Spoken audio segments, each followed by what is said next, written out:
And I want to talk today about the choice we face at the election on the NHS, because it couldn't be a more stark choice before the country. The NHS is our most cherished institution, but as Andy and Liz has said, things aren't right in the NHS right now. Everyone who has experience of the NHS or talks to patients who've been in the NHS or talks to the staff of the NHS will know that.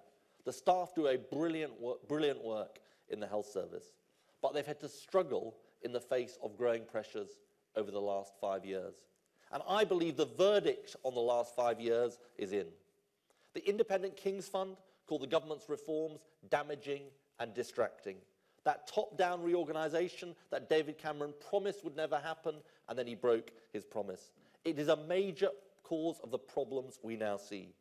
And we see missed targets on A&E waiting times, missed targets on cancer treatment, missed targets in relation to operations. Figures from NHS England released this week showed A&E performance at its worst for over a decade.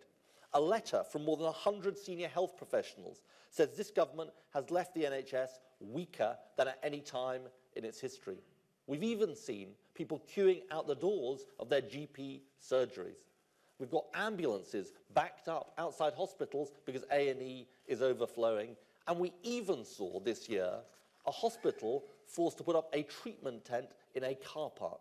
That is the state of the NHS today. And we've seen 5 years of failure and broken promises from David Cameron on the NHS. And now today, he expects you at home to believe that he can make promises 4 weeks before an election when he can't tell you where a penny of the money is coming from. The truth is, you can't save the NHS if you don't know where the money is coming from. You can only damage the NHS when you are planning colossal cuts in public spending year after year after year, which is what this Tory government is planning. The choice is clear: a funded Labour plan for more doctors, nurses and midwives, or unfunded promises from a Tory party that has a record of breaking its word. The bottom line is this: you can't fund the NHS from an IOU, and the British people know it.